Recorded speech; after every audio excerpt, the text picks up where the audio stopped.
Hello kids, we will going to proceed with our lesson, Math 5, Quarter 1, Week 4.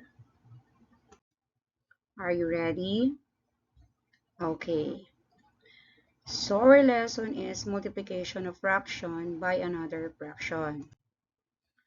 To multiply fractions to fractions is simply multiply the numerator to numerator and multiply denominator to denominator.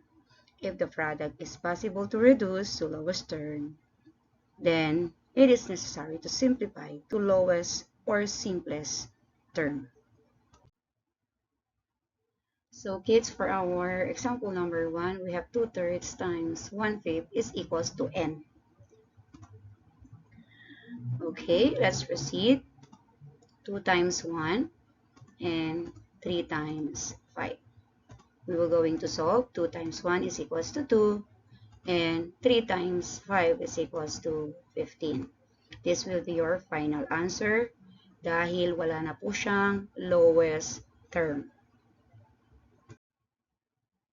For our example number 2, we have 5/6 times 2/3 is equals to n. So we have 5 times 2 and 6 times 3. 5 times 2 is equals to 10. 6 times 3 is equals to 18. 10/18 is divisible both by 2. Therefore, we will going to divide 10 by 2 and 18 by 2.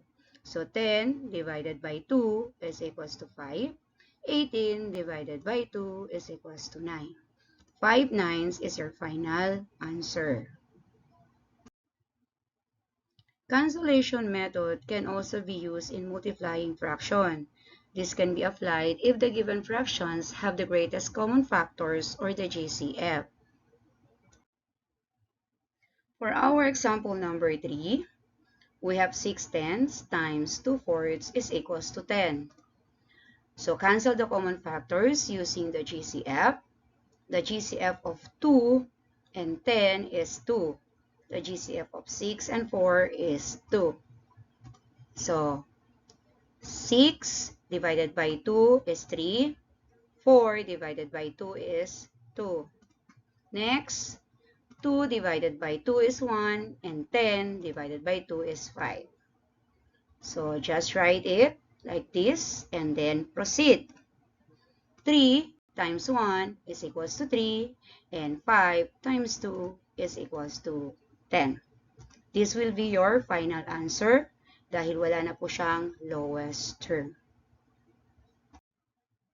Okay kids, that's all for today. Study well and stay safe always. God bless everyone.